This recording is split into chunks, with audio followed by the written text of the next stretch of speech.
Chapter 213, Goddess of Beauty, Will It? Snow tilted his head as he watched Bram sit down. You're asking me to go against Godfrey Daniels. You're joking, right? Bram's eyes narrowed. We're not. We did a check before we entered this place, and the signal of an origin tier was traced to you. You're an origin tier summoner, one of the elite few in the entire world. Bram loosened his tie. The authorities have plans for the origin tiers and there are privileges attached. We're quite sure Godfrey Daniels isn't an origin tier yet, which makes now the right time to strike. Once you do, your ranking will be high. You'll have access to top-tier secrets and decision-making concerning the planet as a whole. Bram's words made Snow raise an eyebrow. I've seen what you do. You twist the truth. You claim we live in a modern world, but let's tell ourselves the truth. Nothing was ever the same after the apocalypse. Your laws, ideals, they've built a wrong world. Snow looked at Bram and the other agent. You understand where I stand now. Bram squinted. Our beliefs vary, but if your family dies now, I'm sure you'll go searching for your classmate's mother. Those words made Snow's eyes gleam. There's a reason an association of origin tier summoners is on the table. There are monsters from gates that devour planets, existential crisis. Your family might as well be dead if we don't deal with the vagabond and all this mess they're causing. Because of them, the fanatics grow stronger. They're killing divine tiers and feeding them to their summons, increasing the numbers of origin tier summoners under their ranks. Leave, Snow replied coldly, even after all Bram said. Godfrey didn't kill him when he had the chance, so why should he do the same when the mana tree gave him the chance? Or was this the goal of the mana tree from the start, to see him fight back? All of a sudden, gasps arose like a tide from many in the club. It caught Snow, Rowana and Bram's attention. They turned to see a woman in a white trench coat with silver double-row buttons and remarkably high heels. Snow was stunned that people, girls, and especially the guys couldn't control their reactions to seeing this enchanting woman whose looks were beyond description. She was like a goddess. The way she walked, slow yet commanding, her cat-shaped eyes gleaming with golden irises that could entrap anyone, and her flawless skin. Even with the high rate of beauties in this era, this woman was a goddess. She had that kind of beauty that disturbed a man's emotions, making you unable to forget that lingering feeling. She wore a face mask, but that didn't reduce her charm in the slightest. Finally making her way to the table, Nerissa sat down, while Bram and the other agent rose to their feet. They knew Nerissa as someone extremely close to Mr. Manhattan, and from the little figured out. She might as well be in the same position as family heads like Mr. Manhattan himself and Arthur Pendragon. Some family heads chose to be secretive, and this lady might just be one of them. Bram had no idea how his mind had been messed up by this very same woman. Adonis, what an exotic name. Suit your looks. Nerissa's voice flowed out. Her presence alone made Rowana feel small and insignificant. And what d? Snow froze as Nerissa unfurled two massive moth wings, with designs that made it seem like each wing had a massive eye. I'll need you, her lips curled upwards. She tilted her head backwards only to see everyone in the room had gone silent. They were now puppets, their emotions, hers to control. She only wanted Snow, the rest were useless. If only you had a humanoid summon. Your butterfly is too weak for my. Nerissa's eyes widened when massive butterfly wings with different colors of glimmer burst out from behind Snow. She knew he was already in her control, as she just fed recently, and her summon had grown much stronger. The only reason for such resistance was that Snow's summon could somehow act out without the summoner's orders while being confined to the soul space. Shock brightened on Nerissa's face as Snow rose to his feet, his hair transforming into white. His eyebrows and eyelashes also turned white, and the moment he opened his eyes, all she could see was pure white eyes with no sclera or irises. You, Snow tilted his head. This thing isn't human. Nerissa's pupils narrowed to the core. A summon expressing itself through a summoner, it was some sort of self-defense mechanism skill. What did a summoner have to go through to even think of such a brilliant yet horrifying skill? Why don't we? Nerissa couldn't even finish as a red glimmer exploded in her face. Her skin began to petrify, but a split second later, the petrification shattered, allowing those who had retreated in haste to touch her face with shaking fingers. Snow opened his hand and a ball of silver and black glimmer formed. Then he aimed it at her. What do you know? You can't reason with a beast. Nerissa chuckled to herself. Despite her manipulative powers that even origin tiers could not shrug off, this was an unexpected outcome. Knowing this summon didn't even think of the people in the room, Nerissa quickly fled as Snow launched the ball of glimmer. However, it didn't explode like she thought, but drew everything into a small incinerating furnace, like a black hole. A multicolored barrier in the vague shape of a dome protected Rowana. Nerissa unleashed her summon, but its wings were pulled by the oscillating ball. It tried to fly, but discovered some drifting silver glimmer had opened holes through her wings. At that moment, a black smoky portal appeared, and several eerie hands grabbed and pulled Nerissa. Her summon vanished along with the portal, as the entire club was incinerated into nothing by the glimmer ball. Bram didn't even know how he died. Snow, Rowana gasped in horror as she looked around. The building and everyone in it were gone, and she couldn't dare speak a word as Snow looked at her. Those glowing white eyes, eyelashes and hair all said one thing: this wasn't the Snow she knew. It was a beast channeling all its power and consciousness through a human body. The glow stopped, his hair and everything returned to normal. Snow looked around. He got out again, he sighed and stretched his hand over to Rowana. Let's go before the authorities get here. Rowana fidgeted but grabbed his hand. Where are we going? To find Godfrey. I'll have to get to him before this Association of Origin Tiers decides to put him on their list. A man with short white hair stood on a low cliff, gazing at the gorillas armed with bone armor growing out of their bodies. The stronger they are, the more spikes running from their head to their back. The weakest of these silver-furred gorillas was a Saint Tier. Dread settled in at this sight. When they entered this Antarctica dungeon, they faced King Tier wyverns, Throne Tier snails, Saint Tier tiger clan, Divine Tier dragons, and now this. Caspian, the guild master of Justice Guild, a man whose summon had reached the peak of Divine Tier and evolved to the esteemed Origin Tier after grueling fights since he entered this dungeon, frowned deeply. I thought those two dragons were the boss. What sort of dungeon is this? Eliza, the vice guild master who had joined them some months back, looked around. This dungeon, known as the biggest dungeon to ever open, seemed endless. All she could see was mountains and trees. Even their scouts reported the same thing. After gathering all their forces, along with other guilds, they killed the dragons, but it seemed like even those dragons were merely wandering mini-bosses. Now they could see an army of gorillas. Their leader had to be within that huge dark cave.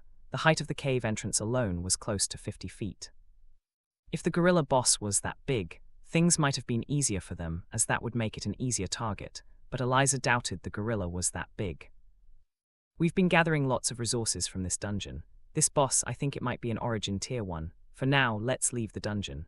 The harvest team should keep harvesting more. Everything here is much better than the natural resources on Earth. Caspian turned. It was too risky to fight this right now. This would be the first time in months he would be leaving this dungeon.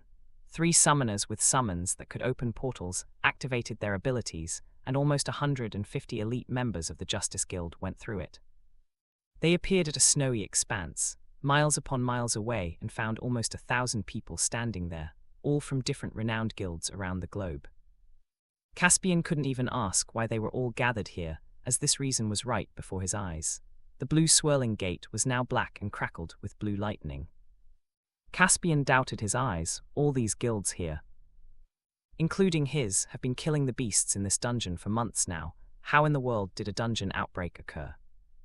Eliza locked eyes with Alfred, the guild master of Monster Ant Guild, a famous Australian guild with lots of guild members from the Eastern Dungeon. This was a special guild where all the members had Asian weaver ants as summons. It was also the #1 guild with the highest number of dual summoners. They single-handedly fought back one of history's most deadly red gates, a gate that almost devoured Australia. Guild Master Alfred, Eliza approached him. Alfred smiled softly. I see you guys are back. What's going on with the gate? Is it really an outbreak? Caspian asked with a strong tone. There was no way he would smile with this man who tried to snatch his vice away. The fact that he almost succeeded always made Caspian clench his teeth. How am I supposed to know? Alfred shot back. Caspian clenched his fist. Let me handle this, Guild Master, Eliza whispered to him. Caspian turned and left, allowing Eliza to face Alfred alone. That doesn't look like a normal dungeon break, Eliza said. If it was, we would have still been able to leave. I think it's caused by something. The moment Alfred said that, Eliza's mind went to the gorilla cave they saw. Could it be? Her eyes slowly widened. Humans, a deep voice rang from the woods, so loud it felt like several speakers were used to amplify the voice. Everyone turned back and saw a being walk out of the forest. A silver-furred gorilla, but this one was different. It could perfectly walk on two legs and had a golden scar across its left eye, forever blinding that eye. Everyone could tell this gorilla was highly intelligent. It crossed its arms and unleashed an aura so fierce, the sky darkened as blue lightning crackled, occasionally striking the ground. Hundreds of summoners fell to their knees, including Eliza. Her arms trembled. She lifted up her head and saw her guild master standing along with Alfred. They were the only two who could withstand the aura of this boss, an origin-tier boss. "Tell me, where is the human called Ronald Daniels?" The gorilla's furious roar made Caspian take a step back. Ronald Daniels, the man who died a hero 18 years ago. Caspian frowned. Alfred, on the other hand, summoned 3 giant Asian weaver ants, all 3 of them built like armored tanks. 2 were throne tiers, and 1 was a 20.6 origin tier. The gorilla's eyes narrowed at this, and it swung both arms, forcing open lightning portals from which gorillas emerged. Most of them were Saint tiers, with the boss 2 generals, both with red-furred heads being divine tiers. Seeing thousands of gorillas continuously pour out, Eliza's expression descended into fear. "I shall give you 2 options, surrender and serve, or," the gorilla boss smirked, "die." In a small room, a young man with golden hair lay on a mattress with a metal bed frame. His eyes were shut as his consciousness traveled to his soul space. Upon appearing on the grand staircase, Godfrey made his way to Dirge's chamber, where he approached the next door. It wasn't the one with the dragon head anymore, but an axe and a helm with branches. Godfrey placed his palm on the door and pushed it inward, revealing a brightly lit chamber with a small golden tree in its heart. The tree was surrounded by sparkling water. With light steps, Godfrey walked into the hall and found Lysander sitting on his throne. It looked like the throne was carved out of a stone. Its armrests were high, and the feet of the throne looked like the bottom of a mountain. Patan words were carved into the armrests. Beside the throne was a stone tablet which had all of Lysander's new information.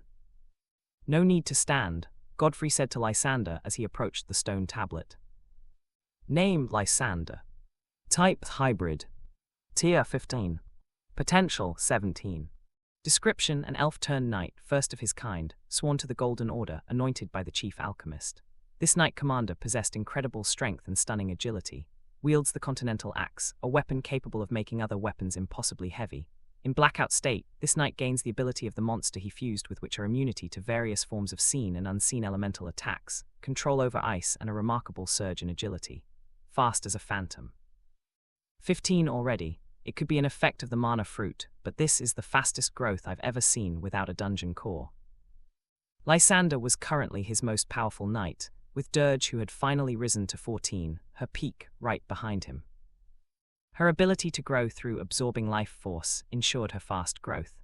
This was one of the reasons unique summons that could grow through alternative means, aside from dungeon cores, were more coveted.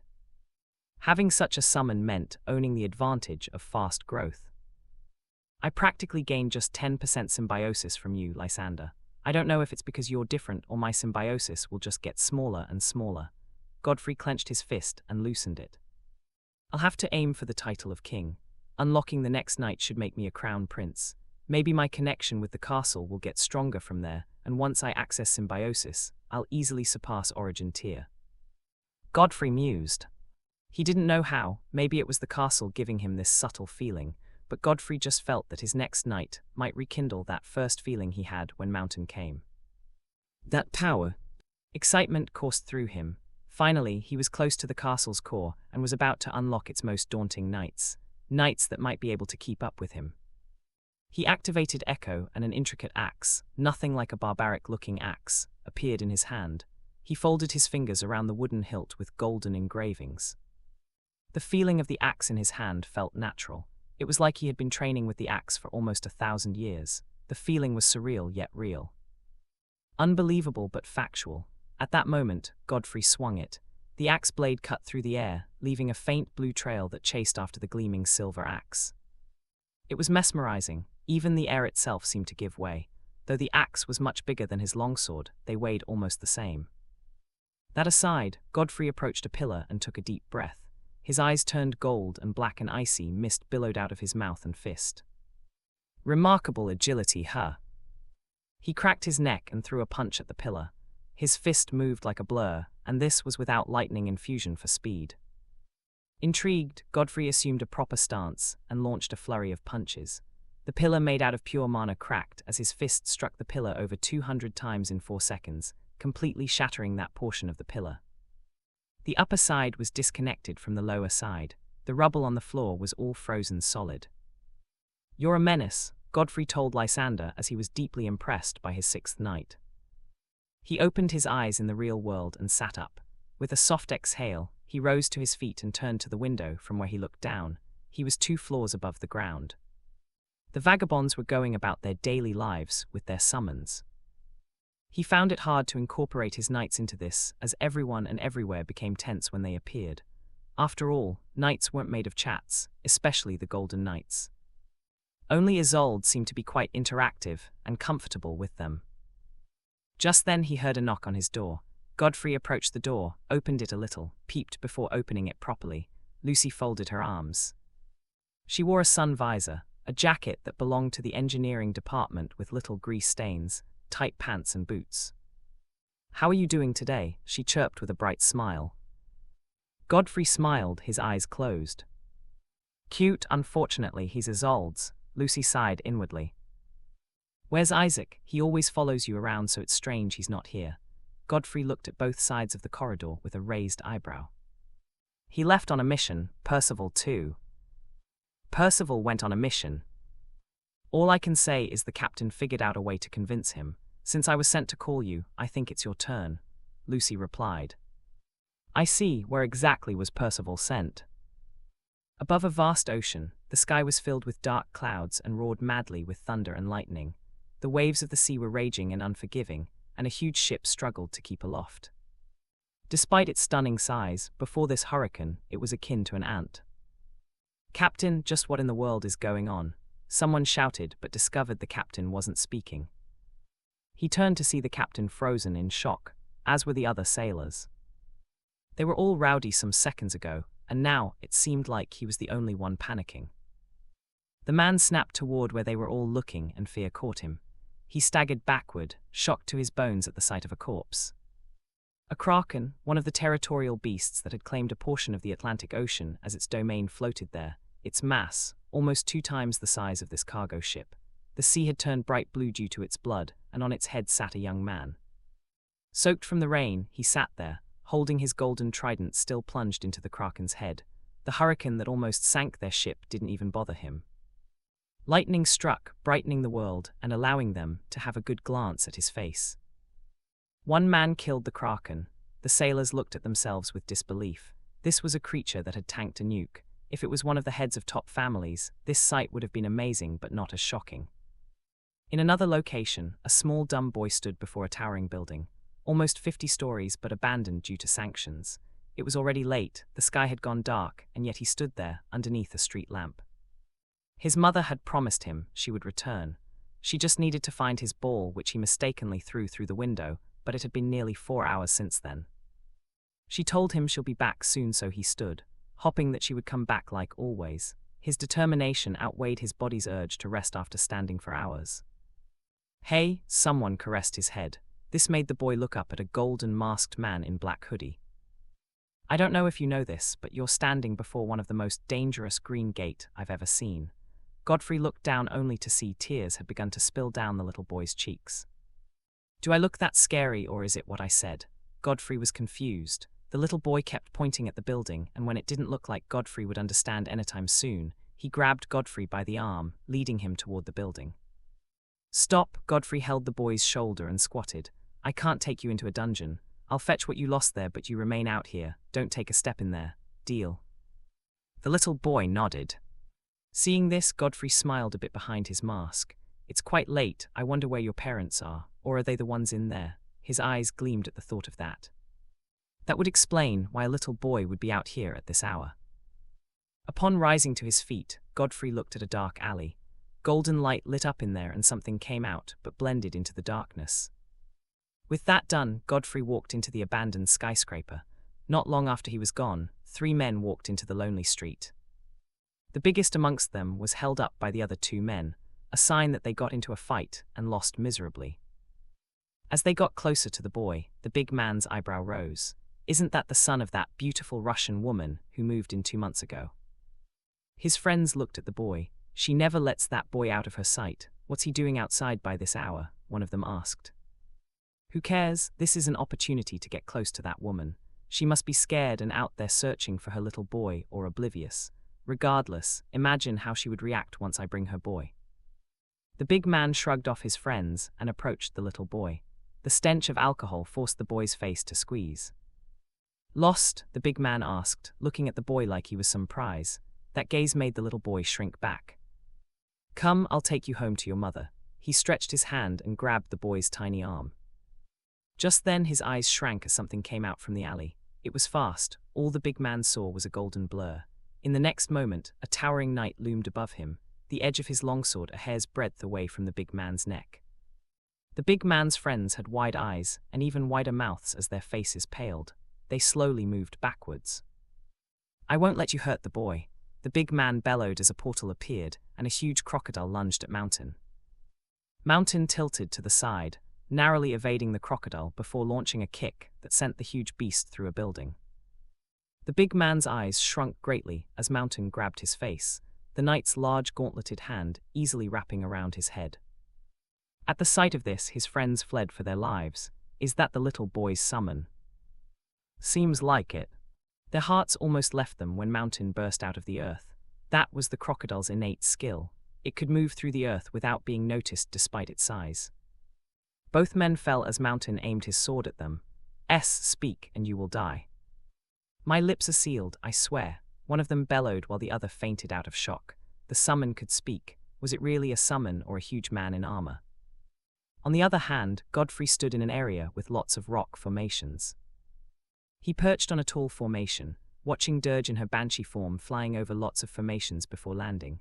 The moment her ironclad boots touched the hard floor, several red-eyed drake-like creatures with bulging sacks at their necks charged toward her from all sides.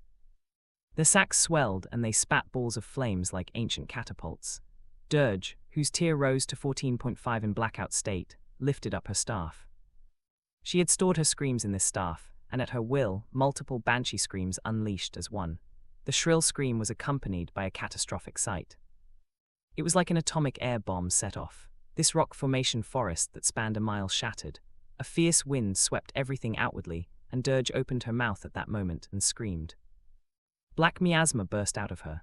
Her skin darkened, her eyes became ghostly as she stretched out both arms, draining the life out of the beasts. When the scream stopped, Dirge deactivated her banshee form. She stood alone in an expanse that was once populated by rock formations and fire-spitting beasts. A great roar rang and a 13-foot-tall beast, the same like the others but much bigger, rose up. It was like a huge boulder amongst the rock formations before, but now the formations were gone, this massive beast couldn't hide anymore. It had 2 protruding horns, a head like that of a bull, scales all over and a crimson sack at its throat that glowed as it bulged. It also had an orb chained at the back. Dirge stretched forth her hand and darkness spread out from beneath her feet.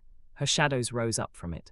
Her chief shadow, the gorilla, leaped, punching the boss right in the face. The blow forced its head to tilt downward and smoke burst out of its mouth as the fireball exploded. Dirge's other chief shadow launched a powerful, pressurized beam from its golden third eye, and it split the boss into 2 parts. I didn't see the boy's mother. Godfrey thought, but that thought vanished the moment he saw a door of light appear in the distance. Was this real? He was in the tower-type Green Gate dungeon. A very rare kind of dungeon with several floors, each floor having a boss with a dungeon core. This was a crazy advantage. He could get several dungeon cores from one dungeon, but the risk was also real. He didn't know how many floors this dungeon had. Each floor had stronger monsters and stronger bosses. If he couldn't kill all of them, it was over. There was no means to go back. This meant he would either come out of this dungeon much stronger than ever or lose his life. Godfrey sighed. It's not like I could go back even if I wanted. He received the core from Dirge and lifted an eyebrow. This was a 13.8 throne tier core. Lysander was 15 saint tier, Dirge 14 throne tier, already her peak. Lament 12.5 king tier, also at his peak. Tempest 12.3 king tier with room to get stronger. Ballista and Mountain weren't here. Who would he choose? Godfrey was currently sitting at tier 19.6. In Blackout, he could touch the periphery of Origin Tier, but that would change depending on who he gave this core. His stronger knights gave him less in Symbiosis.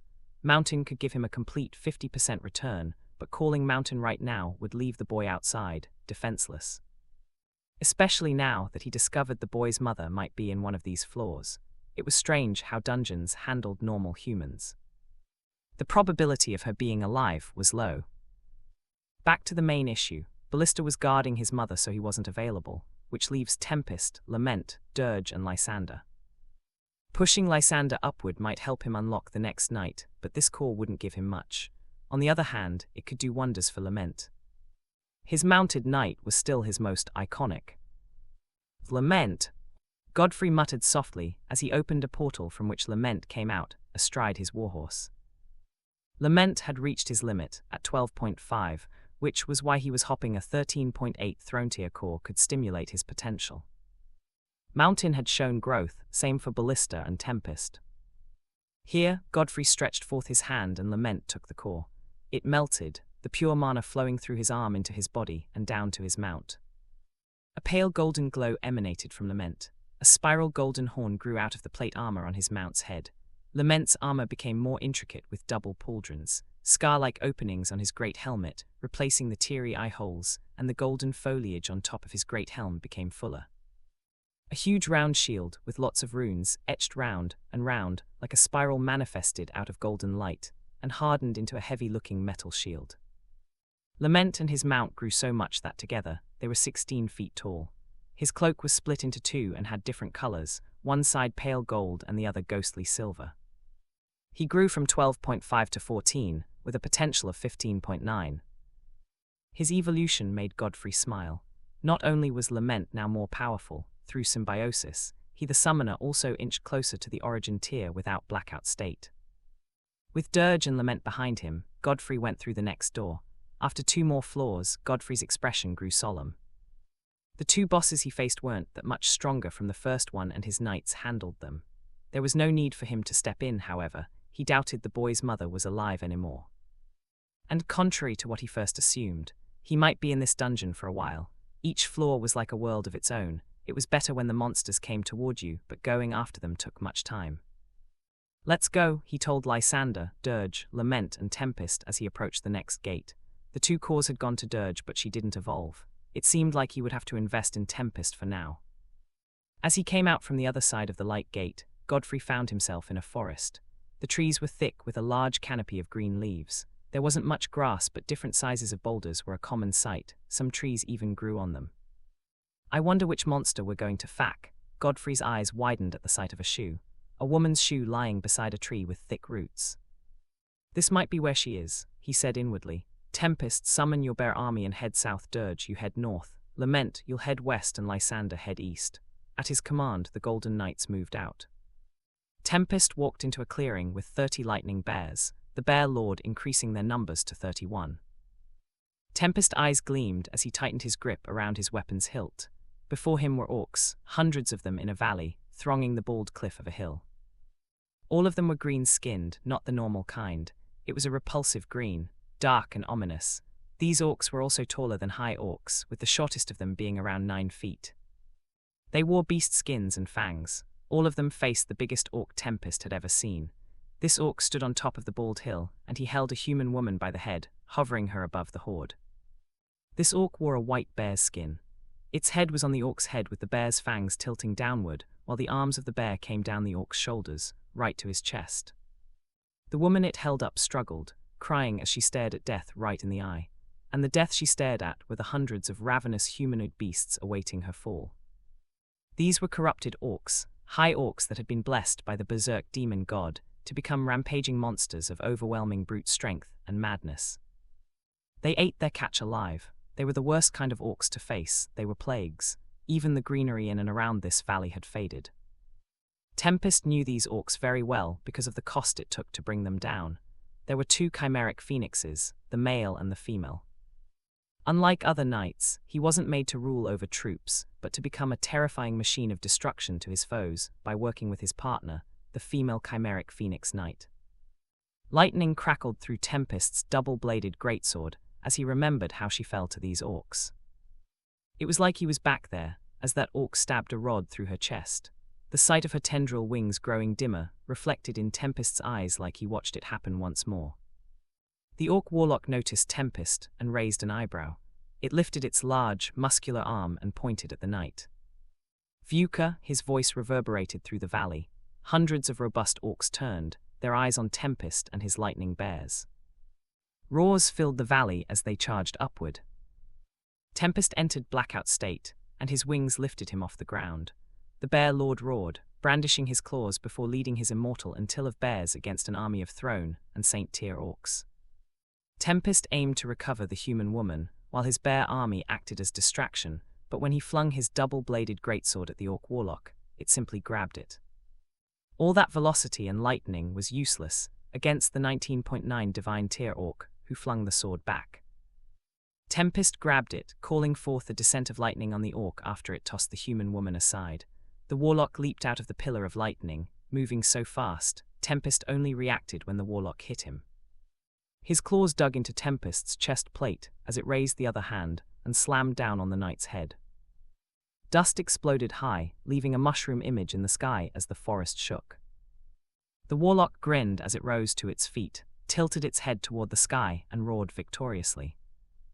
An easy kill, Tempest. Godfrey's expression changed as he felt a heavy drop in his mana, and a dust cloud appeared above the trees. Whatever could kill Tempest so fast has to be the boss of this floor. Godfrey covered himself in echo armor and shot forward, blitzing right past trees like a golden phantom. He swiftly retrieved the rest of his knights. On the other hand, the orc warlock frowned deeply when Tempest disintegrated into light particles. The moment it turned, the warlock's lupin ears perked, and the orc turned its head back. It frowned as Godfrey stopped where Tempest crashed. He could see the outline of his knight on the ground. His eyes went to the orc warlock, who was already sizing him up. It spat a mocking look in its eyes, as his size was simply pathetic compared to what the orc warlock had faced. The orc warlock turned completely and crossed its arms. It was massive, robust, with intimidating muscles, and nearly 13 feet tall. Godfrey gazed at the hundreds of corrupted orcs behind the warlock with gleaming eyes. Most of them were throne tier and saint tier, a terrifying army that could wipe out top guilds' elite combatant teams.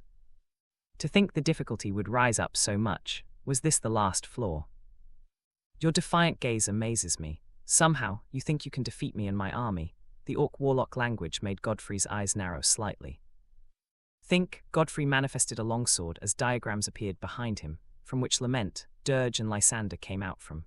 Dirge and Lament immediately entered blackout, Lament rising to 15 while Dirge rose to 14.5, and they unleashed their forces. You want to fight us, the most powerful creations of our god, with these weaklings? Only those three are worth a glance, the orc warlock mocked. For an orc, you talk a little too much. Godfrey brandished his longsword. The orc warlock carried his arm up as if he wanted to suspend the clouds. That move caused greenish mist to pour out of his palm, and life began to drain from his knights. Lightning crackled and Godfrey appeared behind the orc, slicing the spot at the back of his knees. To the warlock's shock, Godfrey's sword sliced through his flesh and he fell to his knees. Arg, roaring in fury, he absorbed life from the earth and trees around, healing instantly before summoning a black axe. Just then, Lament charged towards the corrupted orcs. They were strong with powerful builds, but the heavy cavalry was the Golden Order's best, and now that their leader was a 15 throne tier, the Knight Cavalry were all 13 throne tier. Coupled with the speed of their horses, their power almost doubled. After all, the strength of a cavalry was its charge. As a shock troop, they were meant to deal great damages in one swift blow in order to shift the tide. That was exactly what they did. They rammed into the prideful corrupted orcs, tearing through their ranks with ease. Dirge's shadows joined the battle, but none of them were a match for the 16 Saint tier Lysander in blackout state. He simply took out his axe and made one move, that alone left lots of heads rolling. Lysander was a phantom, flickering with speed that was almost impossible. He didn't leave a sound, that large axe swung too easily, like it weighed nothing. He danced through the ranks of the corrupted orcs with the grace of an elf and the killing efficiency of a Golden Order knight.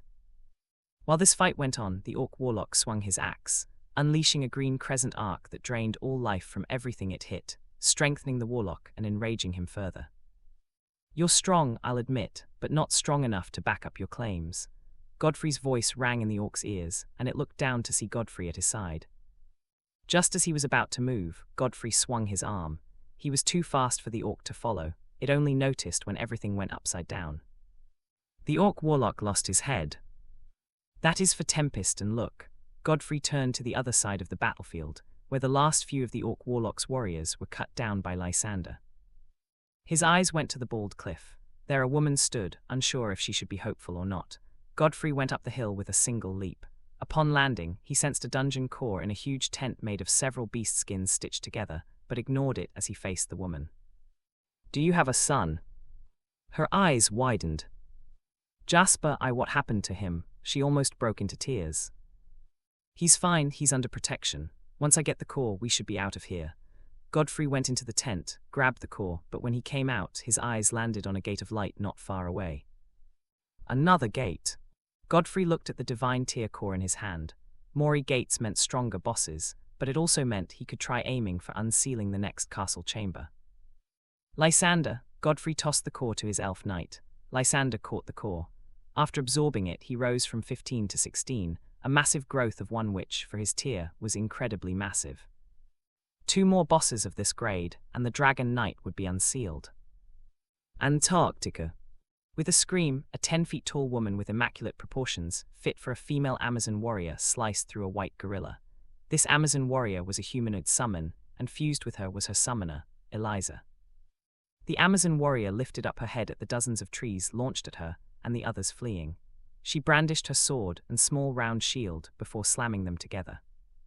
That action produced a soundless wave that shattered the tree trunks midair. Just then, an Asian weaver ant flew right past her, crashing through several trees. Eliza's expression grew heavier as she saw her guild master, Caspian, atop his summon, the Ironfrost Phoenix. A massive beast with feathers that were like steel and ice so cold, it was proclaimed the coldest in the entire region. Not even dragon ice could beat it. At a flap of its wings, a massive amount of sharp ice would be sent down, and they would rise up to form walls of ice. Caspian had been doing this to slow the gorillas down, but the more they ran, the more they were pushed into a corner. Some of them were already badly injured. Worse still, the gorilla boss had not made a move. 2 more floors later, Godfrey found himself standing in an abandoned metropolis city. It was like everyone in the city suddenly vanished overnight, leaving a hollow city behind. Godfrey looked at Jasper's mother from the corner of his eyes. He was already lacking knights. There was no way he would assign one more. She just had to find somewhere to stay while he cleared this floor. "I think you," his eyes flashed as his hand moved, catching an arrow right before his face. Lament stretched his halberd to block Jasper's mother, and the arrow shot at her bounced off. Godfrey looked around, his eyes moving from left to right. When his irises went to the right, he caught something, a black smoke that seemed to have the vague shape of a humanoid on the 6th floor of an 8-story building. "I'm afraid," he looked around. "We're surrounded." His statement made Jasper's mother tremble as she finally caught sight of their attacker. Elves with dark grey skin and longbows. They positioned themselves strategically on towering buildings, a place far from the reach of their targets and within the reach of their arrows. "I just remembered I don't have to be worried about you," Godfrey thought with gleaming eyes and activated echo. Mountain's shield materialized and transformed into a dome with Jasper's mother within. Dirge opened her other hand, the one that wasn't holding the wand, and small stones began to levitate. Black miasma billowed out of her as she swung her hand like she was slicing something. The moment she did that, an invisible force tore all the pillars in the 4th floor of an 8-story building, causing the building to collapse in on itself. She flew off the ground, forming an orb made out of telekinetic force around her before releasing it. Towering buildings around them were destroyed, large slabs of concrete stones flying at great speed, right through several other buildings. Still, more arrows flew toward them, forcing Lament to lift his warhorse Fallen off the ground. It neighed loudly as a massive golden tree appeared behind him. The branches spread out and plunged into the ground, successfully stopping all the arrows. As it opened, a knight with golden tendrils for wings flew out. The other 2 dungeons after the corrupted orcs were not difficult to handle, but the bosses were a bit weaker. However, their dungeon core was still enough to lift Tempest from 12.3 to 13.5. And that was just one core. The other went to Lament, pushing the mounted knight's tier to 15. With astonishing speed, Tempest covered the distance between him and the dark elves, their arrows bouncing off his armor, which could handle attacks 14 and below. His wings became erratic, humming loudly with lightning as this winged knight moved. His double-bladed greatsword cleaved through the elves' bodies, electrocuting them until just their scorched bones remained. And this was before their corpses touched the floor. This is the kind of dungeon I've been waiting for. All my knights are growing faster than they've ever done in a year. I've also finally entered the origin tier. Godfrey mused inwardly when his eyes suddenly widened as an arrow came for him. The moment the arrowhead touched the dome he set up for Jasper's mother, cracks spread out in a nanosecond, and it exploded. Yet the arrow spiraled toward him. Godfrey used a telekinetic force to slow the arrow down before grabbing it, but the metallic sound of the arrowhead hit his golden mask. "The boss," he muttered solemnly. About 15 kilometers away, a dark elf with a white mask and black attire stood on a skyscraper, aiming her longbow at the sky. She drew it and fired. The arrow tore through the sky, vanishing into the clouds. She took more arrows from her thigh, firing 4 arrows with each draw. Godfrey saw arrows descending on him and his knights. He activated Echo, thus summoning Mountain's shield. His eyes narrowed as each arrow shattered the earth when they struck the asphalt road. Finally, one struck the shield. All the runes glowed, and the dark elf boss lowered her head to the arrow wound at her abdomen. Her eyes widened. She clutched the wound and began to retreat, but saw a huge knight on his warhorse racing toward her with an army behind him. The elf boss turned, leaping from one building to the other. She stopped when Godfrey descended from above with tendril wings, his eyes gleaming with intensity. Right then, 6 massive shadow guardians manifested around the elf boss, while she swiftly drew 1 foot back, knocked an arrow on her bow, and aimed it at his face. Her expression behind the mask changed when 6 golden guardians, as if made from sunlight, manifested around Godfrey. She was a 20.3 divine tier boss, while he was a 20.6 origin tier, but in blackout state, his tier rose to 21.6. His own guardians were much stronger, and that reality became clear when both sides clashed, and the blows of the sun guardians sent the shadow guardians staggering. Godfrey's eyes moved to the left as the elf was already there. She kicked his pauldron, providing enough distance to shoot an arrow which Godfrey dodged and slapped his palm downward. An invisible force sent the elf to her knees, cracks spreading out. She hung her head low. In that moment when it seemed she had given up, the elf burst into the shadows and reappeared right behind him, thrusting an arrow at his neck. Godfrey activated lightning infusion, combining it with Lysander's agility. He moved so fast, it seemed like he glided from her front to her right side, leaving an afterimage behind. His gauntleted hand wrapped around her face like an iron clamp. He lifted her up and slammed her against the rooftop, forcing it to collapse to the lower floor. Floor after floor began to collapse until the 20th floor. Godfrey came out from the rubble, squinting as another light gate in the distance reflected in his eyes. "I can't complain right now," he grunted, rising to face the light door whose light reached the sky like a pillar of light.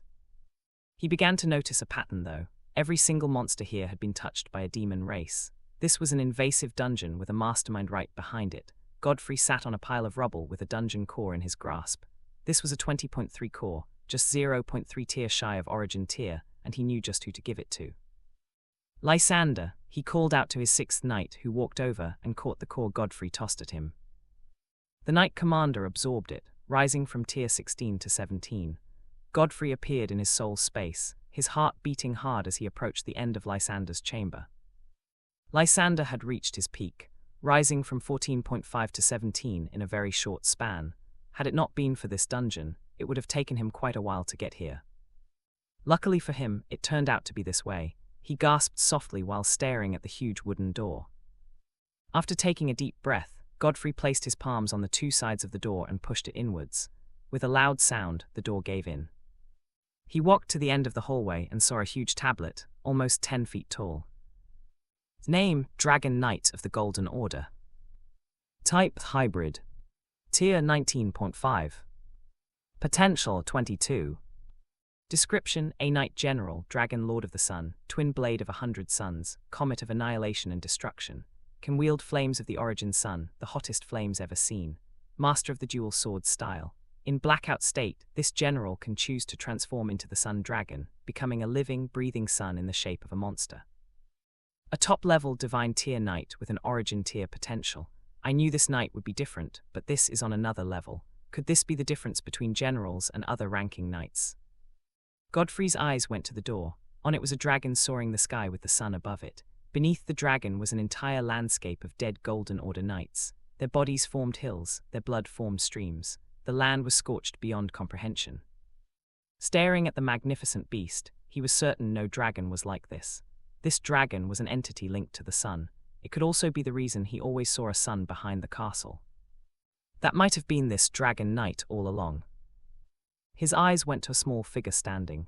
Through the immaculate etching, this figure's shadow stretched down, the only knight standing. To think I just understood it now. This castle is teaching me the most important thing, the history of the Golden Order. Godfrey pushed the doors open. It was time to see this general. Everything he expected collapsed when darkness greeted him. Just then, a deep, rumbling growl filled his eardrums, and a dragon head covered in thick layers of golden scales, with over 6 horns growing out, 2 being the longest while the others continued in the descending order. 2 massive eyes that seemed to contain the sun within them gazed at Godfrey. The head of the dragon alone was bigger than Godfrey's entire body. Godfrey felt intimidated. This was the second time in a long time he was intimidated by his own summon. Mountain was the first, and now it was this general. It was already in blackout state. Currently, a 20.5 sun dragon with firepower is so incredible, the alchemist wrote more praises than information about him. This was the only knight with so many titles, and he felt like the alchemists were exercising restraint. Both of them stared at each other for a while. Godfrey was certain he wouldn't win this fight, but he didn't need to fight. He was the master in this relationship. When that confidence shone in his eyes, the massive dragon head retreated into the darkness and flames lit up, revealing a round platform where a tall knight stood.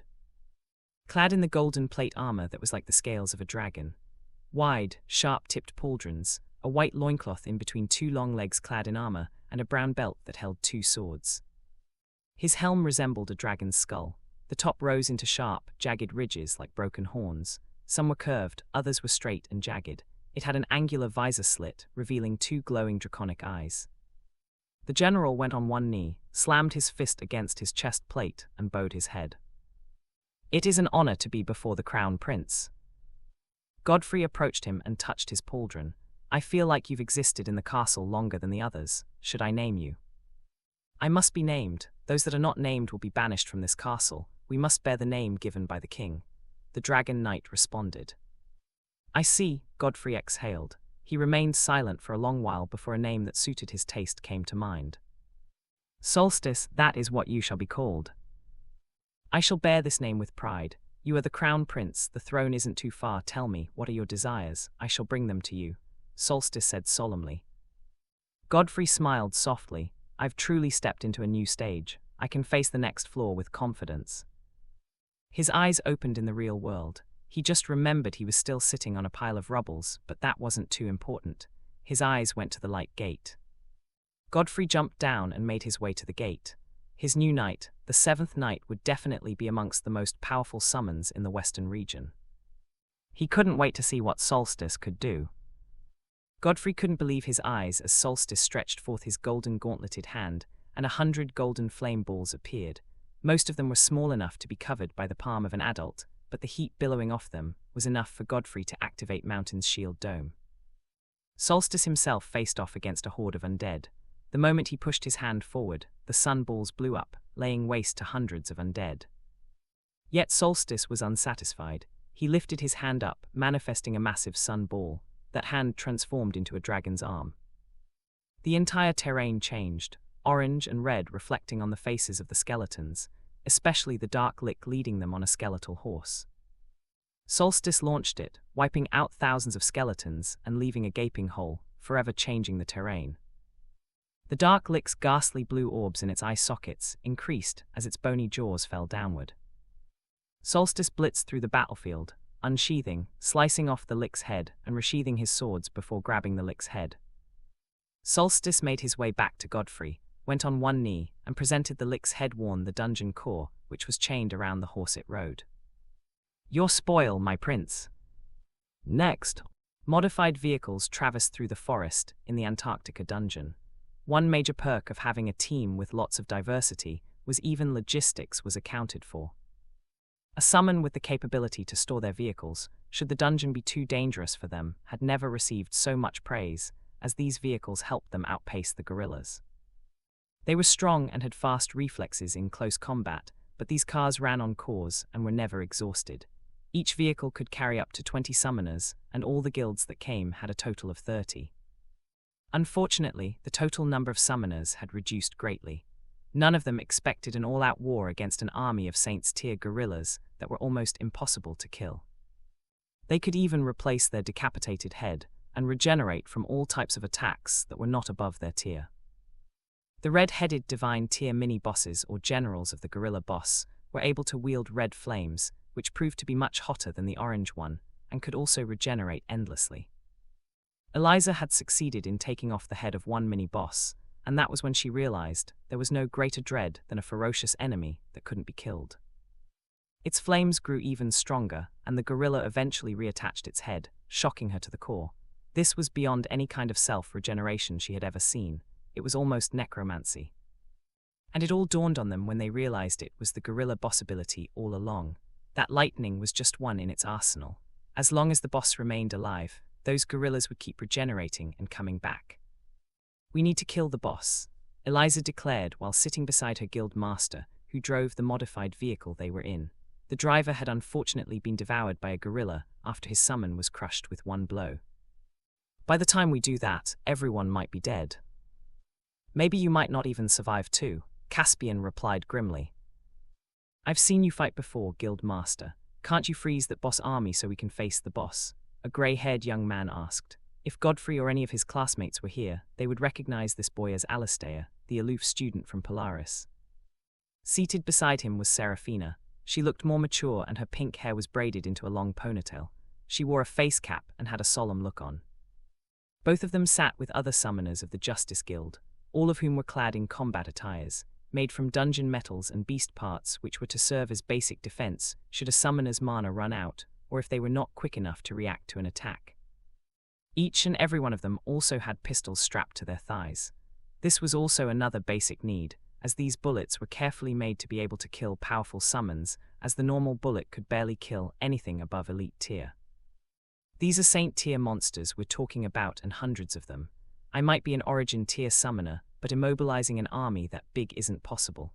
At most, it could last a minute before they break out, and that's if the boss won't break them out before then. Caspian's reply made Alistair shut his eyes and lower his head.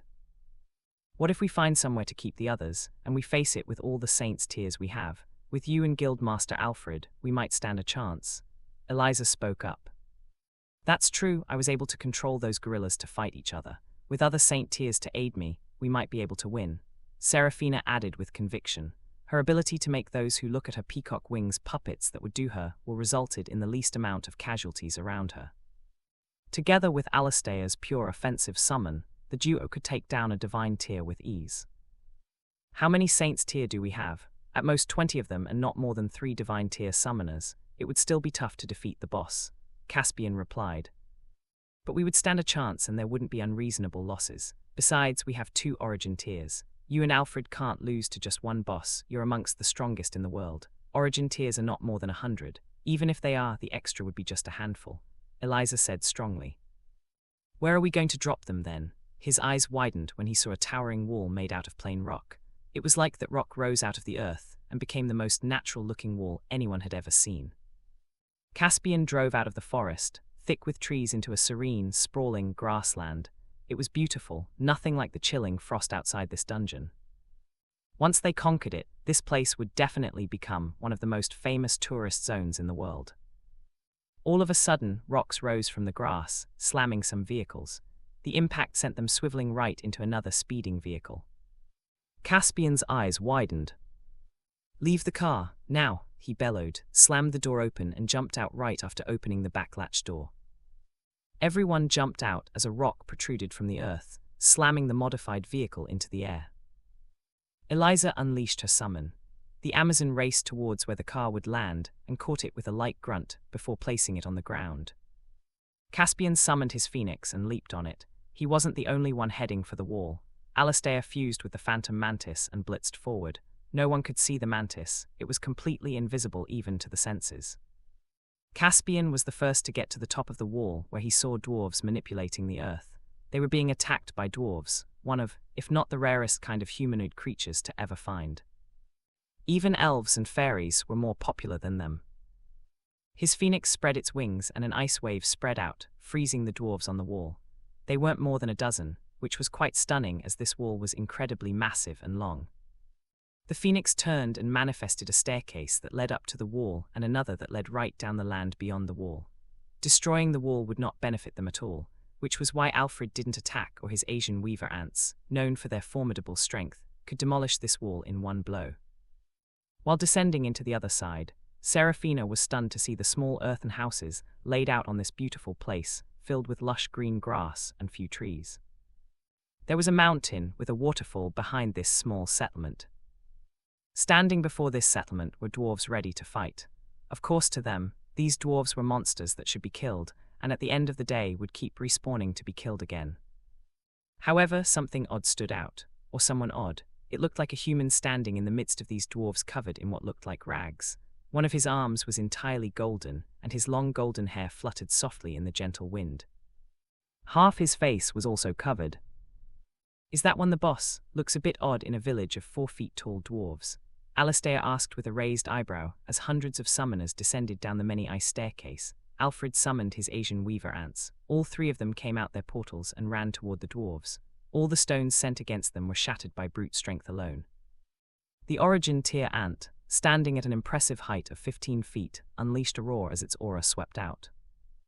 Everywhere fell silent. This was the roar of an origin tier, a roar that humbled those below it, but the golden-haired man sighed under his breath. "You shouldn't have done that." A powerful roar that came from the mountain behind the village swept through the plains. The waterfall burst outwardly and somewhat rolled out. It was huge, almost the same height with the ant in its curled-up form, and as it rolled, the earth trembled. Eliza, Caspian, Alastair, Serafina, and other summoners both felt and saw the massive creature. Their expressions changed instantly. The beast moved right past the dwarves and drifted. What erupted from its drift wasn't dust, but golden mist and spikes the length of spears. The origin tier ant deftly evaded the spikes and closed in, aiming to snap its foe with its powerful mandibles, but the rolling beast stood up on its 4 feet. It wasn't rolling anymore and now revealed its bare body and head filled with fangs. It caught the ant and bit down. The moment his summoned scale cracked, Alfred swiftly retrieved it. Brown roared as the other 2 ants were also retrieved, before a casual slap would send them to their doom. That roar stopped the summoners in their tracks. Did that beast just defeat Guild Master Alfred's origin tier summon? Wasn't its exoskeleton unbreakable? Serafina shuddered. "It's just one beast. We can take it down if we..." Caspian couldn't finish as a golden dome manifested in an instant with thousands of golden spears aimed at them. Alastair commanded his phantom mantis to slice the golden wall but was repelled. The mantis looked up, expecting a spear, but none was shot. A door opened and the golden-haired man walked in, his eyes gleaming. "Hello, you're from Earth, right?" Everyone snapped toward him, pistols and summons all ready in order to defend themselves. But shock settled in as quickly when they discovered this man just spoke English. "We are, who are you?" Caspian asked. The man removed the cloth around his nose and mouth, revealing his entire face. A soft smile spread out. "I am Ronald Daniels." What? Eliza couldn't believe what she just heard, while Caspian was too shocked to even speak. Ronald Daniels was a famous name. His feat was up there amongst the greatest. He didn't kill the strongest beast or fight greater bosses like some of the powerful families, but this man stood against 100,000 orcs alone. Till date, that was an incredible feat. "But he's dead," Serafina muttered, her eyes trembling as she could remember what she and her friends spoke about when they met his son in the undead desert. Is this a good thing or a bad thing, considering what the authorities have categorized his son and wife as? Eliza whispered to Caspian, who saw Alfred approach him from the left. Alfred hid in the crowd and came behind Caspian. "If that's really Ronald Daniels and not a monster, I say we kill him here and now, because if he leaves this place and goes back into the world..." "Can you hear yourself?" Caspian snapped. "Before you speak, have you questioned how you're going to kill a man not even 100,000 orcs could kill when he was just a lord tier? Right now, I'm afraid we stand before an existence much stronger than the gorilla out there, or can't you see?" Caspian glared at him. "We're at his mercy already. There is a way back to Earth, but we have a problem, Caspian told Ronald with a grim tone. Ronald brought down the dome and looked at the rumbling clouds, heading toward the Great Wall. You brought Gorgota with you, Ronald said as he saw the dark clouds crackling with intense lighting with vague shapes of skulls. A dark silhouette moved through dense trees on an island. He flickered through the forest with outstanding agility before leaping to the top of a tree. His ocean blue eyes reflected the shadow of a girl seated before a table. A faint smile appeared on Godfrey's face as he gazed at the shadow of Isolde, hidden by the curtain. That was the room to her window. While he watched, the shadow stood up, approached the window and opened it, revealing a charming beauty looking out the window. A warm smile broke out on Godfrey's face as he watched arrange stuff on her table before taking something from it. It looked like a painting. His eyes gleamed with mana, allowing his vision to increase. Is that me? He muttered to himself, but as Isolde pinned it to the wall, he went back to admiring her. She wore a white camisole and black drawstring shorts, and a pencil above her right ear. It was probably the same one she just used to draw. I have a new summon, his name is Solstice. He scattered that thought, maybe he shouldn't start with that. Godfrey was already embarrassed within himself, but still quite happy. Just looking at her gave him this feeling that was just too sweet and giddy. He might already be laughing for no reason. Upon thinking about that, Godfrey realized he was smiling foolishly. He would have loved to leap into that room, maybe steal a kiss or whatever, who knows, a hug would be quite appropriate. Unfortunately, all his dazzling fantasies dimmed at the sight of agents. To think the great Pendragons were under house arrest. It had escaped him for a bit the moment he laid eyes on Isolde's shadow, but there were lots of vehicles that belonged to the authorities on the island. Agents even patrolled the Pendragon mansion. This was a bold move from the authorities, backed by the second and the fourth strongest families in the western region. For the first time, the Pendragons were cornered, but they couldn't be pushed too much as all this was under pretense of extra protection. But it was just to make sure contact between Godfrey and the Pendragons was severed. Next. Time trickled by, like a patient hunter. Godfrey waited, watching the agents linger around for a while. When they walked away, probably to change shifts or for a small break, his sclera turned black and he leaped off the tree. The problem wasn't that he was too weak, as he knew not even an origin tear was enough to keep him away from Isolde, a girl he had revealed his true potential to make his. But the implications of a battle could spiral into a bitter end. Godfrey landed lightly on the floor, since it could handle sound a bit more than a roof. Then he leaped to the rooftop, making sure he was extra cautious before creeping to Isolde's window, only to see she had turned her chair towards the window. Their eyes met. She smirked, her arms crossed while shock first flashed past his face before it broke into a soft smile. Isolde opened the window, and he came in. Agents are in every corner you could think of, and you came to Pendragon Island, are you? Godfrey lifted up her chin and kissed her. You've grown bold, she teased, only for Godfrey to kiss her again. This time he lifted her off the floor. Isolde flipped her hair back, her golden-orange eyes lit with a fiery light, but in that instant it seemed as if a black night jumped out of Godfrey's irises into her face, forcing her head to tilt backward, and she faced the ceiling. Her eyes widened as she saw a knight in a street. Her armor was black and her helmet hid her face, but this was the most majestic female knight she had ever laid eyes on. Her red hair fell like a waterfall. She held a long black spear with two red blades at both ends and pointed a crossbow straight at her. Before she could even think, the vision flashed out of her eyes and she saw Godfrey looking at her worriedly. How many knights do you have? Isolde asked. I just got my 7th one. Is anything wrong? Godfrey asked, looking at her. He still wrapped his arms around her waist to keep her suspended at his abdomen, while her legs went around his back and her arms around his neck for balance. I saw something, a black female knight. Your knights are usually golden and crimson in their empowered state, so. Blackout state. What? It's called blackout state. They're able to access their beast abilities in that state. Godfrey explained softly as he brought her down. Oh, Isolde blinked before retrieving a picture. This one had white knights with great quantities of red plume that fell down like hair. Their armor was less bulky as these knights were already massive. They had giant bows made from bones, swords, and the most stunning sight of all was their tail. Godfrey sat down on Isolde's bed. He recognized those men in robes they were protecting. Those were the alchemists. They don't look like the ones I have. Exactly, I thought that maybe they're among your collection, but there hasn't been a follow-up vision after that, and just now when we kissed, I saw another knight, with black armor and red hair, Isolde said with an exasperated sigh. Is she jealous? Godfrey thought as he closely inspected her face. What's with the look? Have you seen this knight? She might as well be a goddess of knights or something. She has it all. Isolde whispered the last one under her breath, wishing this knight was one of Cain's fanatic summons. Sounds intriguing, let me check. Godfrey shut his eyes and appeared in his soul's space. He really didn't check for the next door. Solstice Chamber was the darkest he had ever seen.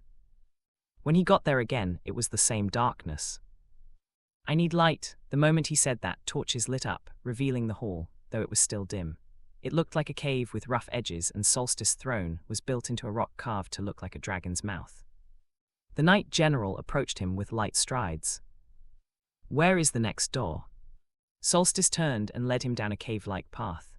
At the end, Godfrey met a petrified door with nothing, just lots of runes. It was like someone mistook the two parts of the door for a book and kept writing words that looked like runes on them. Are you the last? He turned to Solstice. I am not. Do you know what's behind that door then? Godfrey asked. Solstice also shook his head. There was a knight before me. The alchemist sealed him away for reasons I do not know. He is unspoken of. Then do you know about any knight with white armor and tails? You speak of the royal apostles. They were made to be the elites amongst elites, the best of Golden Order knights, beyond the authority of us ranking knights. In a way, they were guardians and executors. Patan was a world, knights were part of a people. There are bound to be those who break the oath. Solstice explained with a calm tone. What about a black knight with red hair, a female knight, do you know her? Solstice shook his head. No such knight exists. Godfrey frowned. Then do you know Lysander? Solstice tilted his head. Godfrey's eyes widened as it dawned on him. Of course Isolde saw the future. She might have seen a knight he would create, just like Lysander but black armor. That was quite odd. Godfrey's eyes opened in the real world, and he saw Isolde with a grim expression. What did you find out? She asked. The white knights are called royal apostles, but there's nothing about the female black one, he stated. Isolde lifted up a painting. Vagabond was boldly written below, and though it was just paint used to make up images, Godfrey could clearly tell that was him and 8 different knights. His stronger knights from Lament were quite faint, as if fading into the darkness.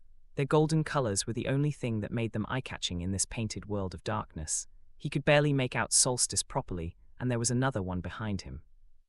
He only saw the faint golden outline and a little detail he caught. The red plume. There had to be something about this red. Look, Isolde pointed her finger at a knight. It was Lysander.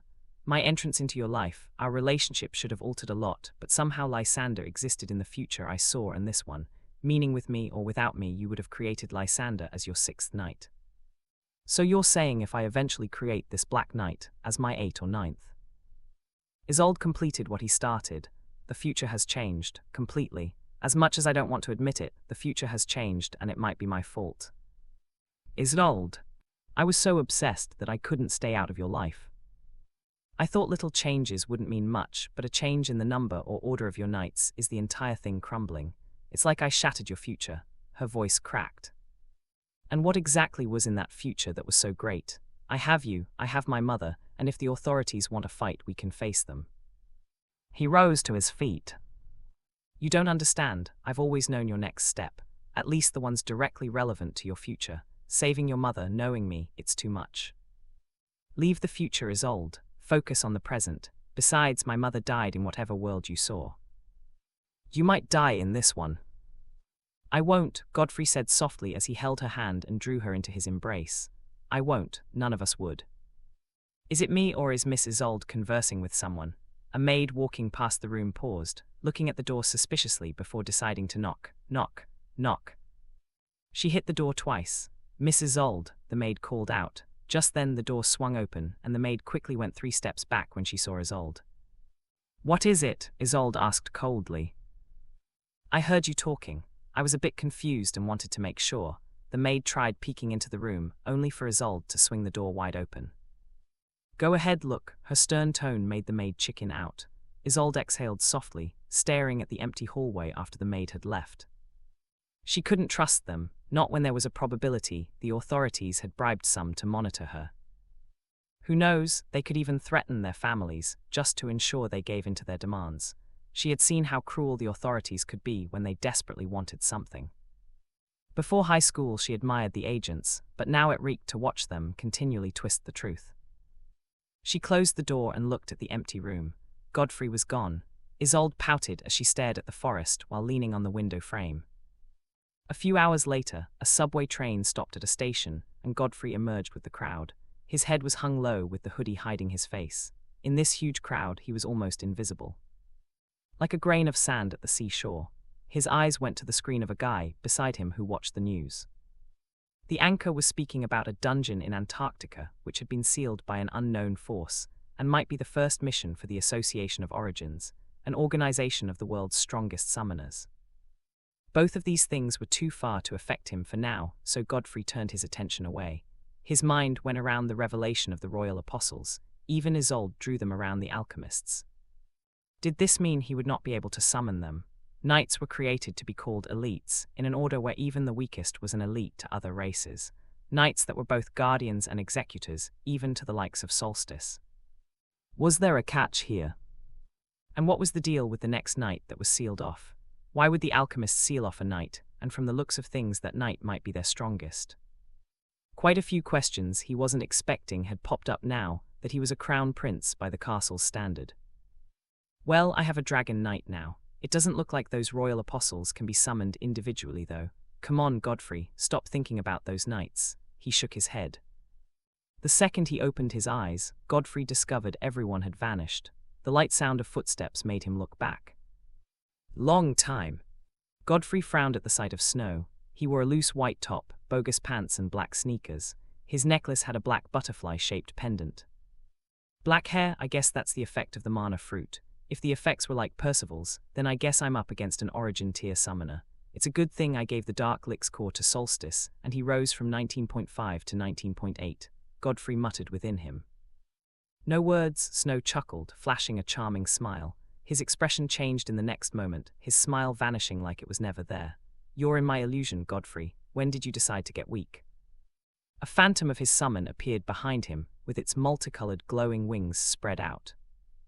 Do you want to find out how weak I've gotten? Godfrey's eyes glowed. Snow felt his grip over the illusion falter. His eyes narrowed. He's not fallen off. What a persistent freak. If his eyes go black, he'll get stronger. Good thing I got my own defense mechanism. He'll get angry if he figures that out, won't he? Snow tilted his head. Want some boba tea? He tucked his hands into his pockets as everyone returned, but all of them were petrified. The entire station was filled with stones. Had he added his black glimmer to the red one, the result would have been different. His red glimmer petrified things, but once the black glimmer was in the mix, whatever was petrified would crumble into dust. That was how he broke the earthen wall and was able to help Rowana. Did you have to freeze everyone in the station because you wanted to invite me to have tea? Godfrey raised an eyebrow. Hey, everyone here will sell you out if they discover your identity. You're a walking bag of great opportunities. And what makes you different from them? Well, you didn't kill me when you had the chance. I'm grateful for that, Snow replied. Godfrey tilted his head. It's good to hear that. I'll be on my way then. He turned. I have information you need to know about the Association of Origins. And besides, be grateful I didn't fight you here. It's still the #1 on my bucket list, Snow replied. Godfrey paused. This Snow didn't only sound different, he was different. If you're lying to me, I'll kill you this time. Snow smirked. No problem. A few minutes later, Godfrey walked into a boba tea shop. The shop was empty, but someone stood behind the counter cleaning up. The sound of the door made her look up. Upon recognizing her, Godfrey pulled down his hood. Godfrey, Rowana's eyes widened as she covered her mouth. The one and only, Snow replied and leaned on a desk while Godfrey sat down. You found him, Rowana turned to Snow. A stroke of luck, Snow shrugged, but a proud smirk hung at the corner of his lips. Rowana hurriedly prepared tea for Godfrey. As she dropped it and retreated to Snow's corner, Godfrey saw him kiss her cheek. His eyes widened while Snow smirked while looking at him from the corner of his eye. Did it work out between you and Isolde? Powerful families like that can be restricting with their rules. Godfrey sipped his tea before scowling. She's my wife, idiot. So you passed their tradition. That counts, but to be officially considered a true couple you need a court registration at the very least. Snow sat down. Yeah, sure, I'll walk right out to meet a troop of agents waiting for me. That's if they'll even wait. Godfrey scowled, took one more sip before facing Snow squarely. So, Snow cracked his neck and crossed one leg over the other. I believe you've heard of the Association of Origins. A bit. Well, it's an international association. They will be having their first meeting soon. Do you know what that means? 100 origin tiers might show up. Imagine all those powerful figures in one place.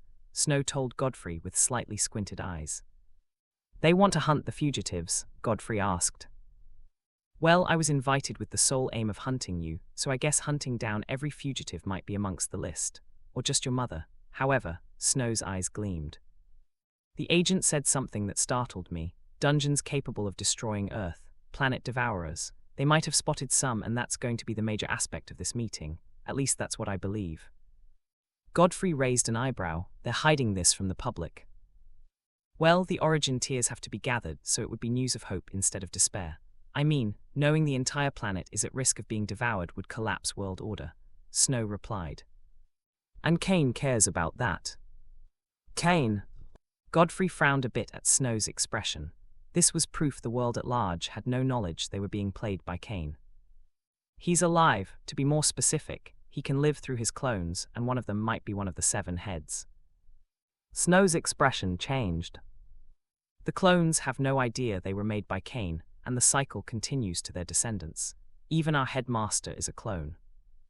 Godfrey's revelation made Snow's eyes grow wide. Just when he thought he knew it all, another secret slammed him. Wait, then if he has been in the authorities for so long, why make everyone hate humanoid summoners? Why not twist the view of the public? Because it doesn't benefit him. He has made sure the strife between summoners becomes a historical rift, and has worked hard to destroy any good deed done by other humanoid summons, because he wants the public to chase them toward his followers, thus increasing the number of fanatics. Godfrey said with a solemn expression. This kind of society suits his ideals more.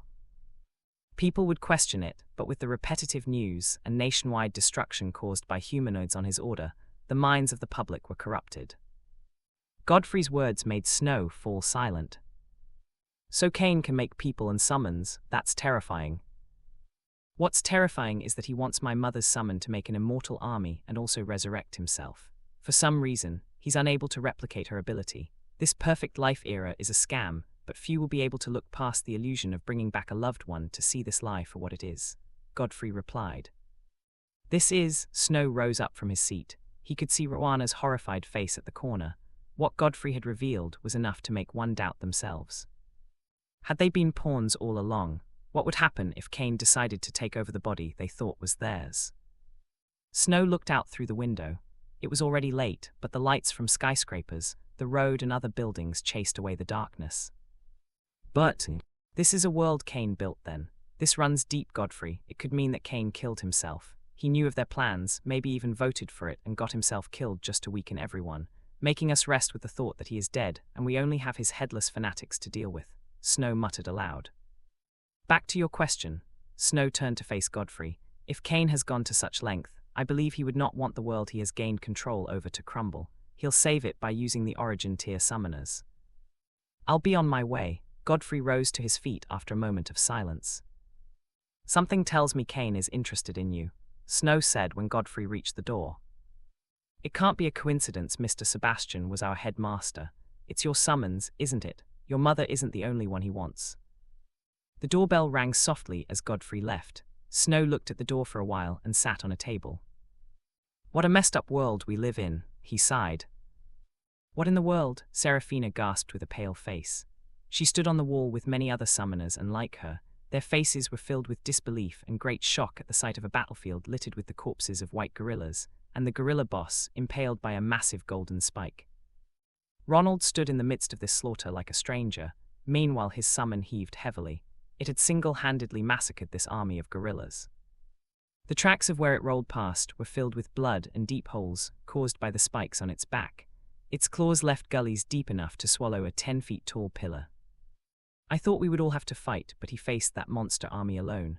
5,000 Saint Tiers, 2 divine tiers and an origin tier boss killed by one man's summon. I guess his fight against 100,000 orcs wasn't far-fetched. This man is built to handle dreadful foes like these. Eliza was both awestruck and terrified. This was the vision of most summoners, to demolish monsters and not run from them. Caspian and Alfred looked at themselves. At this rate, should Ronald open a guild, they'd be forced to be second-rate guilds. This man was a true legend. Alastair froze in place. To think they mocked and looked down on Godfrey. It might be because they weren't there to watch his father face off against 100,000 orcs. Seeing him destroy these gorillas reshaped his view. It lapped with Godfrey punching off the head of that skinny giant. A legend really did birth a monster for a child. The next morning, Arian exchanged blows with Ishan. Their wooden katanas clashed intensely on a carpet grass field while his fiancée watched from the terrace of their bungalow. There was no other building around, so their attention shifted to the motorcycle racing down the path toward their compound. The loud sound from the engine boomed against their eardrums as the motorcyclist made a swift turn into the yard and stopped. His golden hair spilled out as the helmet was pulled off. "Back already, how was it?" Arian asked with a smile. "You knew, didn't you? You knew that the dungeon was a tower type." Godfrey replied as he removed his gloves and waved towards Kira, who smiled and waved back. "Raid enough dungeons and you'll be able to tell some secrets just by looking at it." Arian chuckled. "He's lying. We have a seer who can only see things about dungeons. His summon knows when dungeons will open and what to expect in the dungeon." Kira exposed Arian with a scoff. When Arian saw Godfrey's expression, he burst into laughter. "I told you the first time, didn't I? I said someone saw into the future and knew about the dungeon of the orc your father fought. There's no way you could look at a gate and know what's in it. It's just a swirling mass of colored light. No amount of raids can tell you if a dragon or a mud golem is going to be inside." "Ha," Godfrey scowled, to think he almost believed that. "What's your current tier?" Arian asked when Godfrey came close. "Origin." Arian smiled. "You're one of the strongest on the planet then. How does it feel?" "Different. All those years I trained in boxing are still fresh in my mind. I can remember when I awakened in Manhattan like it was yesterday. I remember relishing the feeling of punching a good chunk out of a pillar. Now, I can shrug off a collapsing story building and do much more. Yet strangely, being this strong still hasn't gotten rid of my problems." Arian smiled. "It can't. Those problems will evolve to match your strength. Right now, you might be oblivious to it, but there are people who want to be like you, want your strength, the same way you looked up to me back then." Arian stabbed the wooden katana into the ground and began to walk. He gestured for Godfrey to follow him. "I reached my limit in the divine tier. I'm still easily amongst the strongest people in the world, and yet there's you, there's Percival. The two of you might be the only origin tiers we have except Gabriel. Well, until the mana tree decides to transform anyone else," Arian told Godfrey. "I think it will find you soon." "It already did," Arian said, shocking Godfrey. He squatted, opened the grass and brought out a glistening mana fruit. "I saved it for you." Godfrey frowned. "I can't take this. With this fruit you can become an origin tier, or even a paragon like the one that attacked your fiancée." "Probably, but I don't want it anymore. You know as well as I do that the mana tree is just using us. I felt insecure when I knew of how rage took over Percival, but I didn't have the power to stop him. It was a feeling of powerlessness I rarely feel, and shortly after that I got this." Arian lifted up the mana fruit. "But the moment I had it in my hands, a source of more power, I gained clarity by asking myself a question. Wasn't it enough?" Arian paused for a moment. "This greed for strength, who knows if there will ever be a limit? I've long reached what I believe is my limit, which is why I call this external growth greed, but it's different for you. Your internal potential is vast." Arian sighed. "I foresee a day where hundreds of millions will die for a fruit. This greed, it grows and grows until you're lost. I no longer have a need for all this. Being one of the strongest on earth is enough for me." Godfrey sat down on the grass. "Keep it. You might find a need to be better than your current self one day." Arian chuckled. "There are millions that will jump at this opportunity, and you just reject it." "It doesn't work on my summons. The mana tree has a certain distaste for their race. It became interested once an elf was involved," Godfrey replied. "I see. How's progress with Isolde?" Arian smiled warmly. He was oddly homely, like a man who got a taste of peace and didn't want to let it go. It was nothing like the slayer Godfrey knew him as. He couldn't erase the picture of Ishtyn sitting on a heap of fanatic and agent corpses. That was the first time they met, and that impression was hard to erase. Godfrey groaned and fell on the grass. That's a sign of hiccups. What's the problem? She's lost interest. What? Of course not. It's just the authorities being too nosy. I've had just enough of them interfering with my life. Godfrey's complaint made Arian laugh. The manna fruit, gleaming with an enticing glow, sat there, ignored by both men. 2 modified trucks ran through an old road in a desert. Wow, this mission was a blast. I can't believe we got a great chunk of dungeon metal, the good kind. The driver of the first truck chuckled while Dax, who sat in the back with Valentina and a few other vagabonds, shook his head. Valentina had a small smile. This was her first mission with the Dax's team, and her healing skills came in handy several times. Everyone was happy she was with them. The thrill and the appreciation mixed together in her heart. You did good, Ms. Valentina. Your son will be proud, Dax said. No one could figure out if he was smiling or not because of the face mask. Just when Valentina was about to reply, a purple gate opened up. The first truck ran through it before it could stop, and the gate vanished. The second truck screeched to a halt, and vagabonds jumped out. What just happened? A purple gate. I saw a purple gate, the driver of the second truck gasped. I saw the same thing, but what in the world is a purple gate? Who cares? It just took our leader and Godfrey's mother along with the others. In the midst of a field that spread as far as the eyes could see, 2 men stood, Arian and Godfrey, both wearing suppressors. Arian flexed his muscular arms before assuming a boxing stance. This made Godfrey lift an eyebrow. You learned boxing. Learnt? I was called the Boxing King back in my days. You're not a pro, you would have known. Boxing King? Godfrey squinted, his memory taking him back to when Victoria spoke about a clip they usually showed them during her camp days. The legendary Boxing King was said to reveal his talent at a staggering young age of 6. At 10, he was already terrifying. At 18, he had conquered globally, rising to become the first 18-year-old champion, but his legend began when no one could defeat him until he vanished in his early 20s. His streak was unbeatable, his feats miraculous, but most footage of him had been brought down. Victoria couldn't show him the face of this Boxing King, but now Godfrey realized why Arian vanished mysteriously. I might be 41, but I haven't lost it. Arian massaged his shoulders before throwing swift punches while gliding like a mirage from left to right. Godfrey swore those fists left afterimages. Arian closed his eyes and exhaled heavily. This is the last thing I'll be teaching you, how to refine your boxing. Ancient martial arts still have their place even until today, so. His eyes snapped open. Are you ready? Godfrey threw his jacket to the ground and assumed a boxing stance. In the next moment, both of them moved. Bam! A rock formation in the shape of an upside-down U slammed an invisible metallic being atop a modified truck which popped out of a purple gate. Ballista couldn't even react as he was slammed off, crashing heavily on the golden-red sand while the truck continued downward, racing down the slope of a badland. An arid, heavily eroded terrain characterized by steep slopes, minimal vegetation, and soft sedimentary rock formations like ravines, gullies, and hoodoos.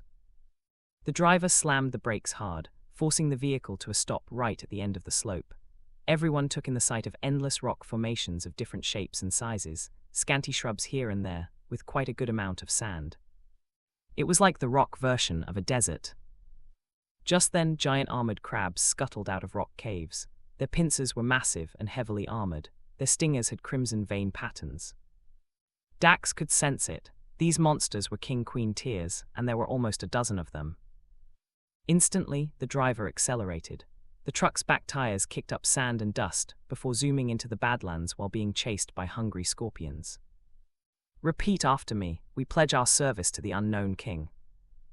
We pledge our service to the unknown king. A sharp gasp rang as Ballista woke up. He sat up, shook his head, picked up his bow and rose to his feet. The hot wind blew against his cloak as the Golden Knight stared at the environment. A badland, and the mother of the crown prince whom he was supposed to protect was lost in it. He remembered the glimpse of the purple gate before it swallowed them. Something slammed its head, and by all reasonable standards, that rock shouldn't have been able to knock him out. It just struck a chord that made a memory flash. It could be because he had been pondering a little bit too much lately. Ballista tried contacting Godfrey, but was blocked off. No, I cannot fail the prince. He attached the giant bough horizontally to his back and dashed forward. Dust burst out of the earth as a golden knight traversed through the badland. He saw 2 rock pillars in his way. Instead of moving around, Ballista bulldozed past it, leaped almost 40 feet into the air, and landed roughly on a rock cliff. He slid to a halt. He had already noticed the tracks which led him to where he stood now. Upon stretching his vision in one area, Ballista was able to spot the truck still racing away from his position. It was almost 2 kilometers away, with several giant scorpions chasing after it. Ballista took his bow, summoned an arrow, and knocked the giant bow before aiming at the sky. The sound of the bowstring being stretched filled his eardrums. The sun gleamed off his golden armor right before it turned pure crimson as it stained heavily with blood. Right after that, it turned black. Ballista's tier was 8.3. It rose to 8.8 in blackout since he was at the limit of his potential, and exploded to 9.8 in overload state. Lightning crackled through the arrow, humming intensely before he released it. The wind blasted outwardly, sending cracks through the rock Ballista stood on as the arrow tore into the air. Mid-air, it split into 3 arrows. All 3 of them traversed 2 kilometers in an instant, piercing the heads of 3 giant king-tier scorpions. The moment they struck, 3 more arrows, following closely behind, split through the first arrows, took advantage of the wounds made by the first arrows, and tore deep into the skulls of the scorpions. 3 of them fell. They stumbled and crashed into rock formations due to their previous speed. "What's going on?" someone in the truck shouted through the fortified back window. "What happened?" Dax asked. 3 scorpions just fell. Something struck them. I think they're dead." Dax looked at Valentina. "I think he's still here." Ballista had always maintained his invisibility state to an extent. Even Valentina forgot that a knight was always by her side. "Since Ballista is aware, Godfrey should be here soon. We just have to survive until then," Dax said as he opened the roof lid and went to the top of the truck. His summon came out from a portal above a scorpion and swung its massive hammer downward. It crushed the scorpion's head and blew up a lot of rocks and sand. The red-haired summon used that to its advantage, flying out of the sand wave and slamming another scorpion away. It tumbled several times before lying unconscious 100 meters away. "There's a town up ahead." Dax heard a loud voice that made him turn to where the vehicle was heading for, a dilapidated town made of wooden structures. "Go there," Dax bellowed. Unknown to him, rows of individuals in black robes walked out of a purple gate right into the town. The man leading them had a black full moon tattooed to his forehead.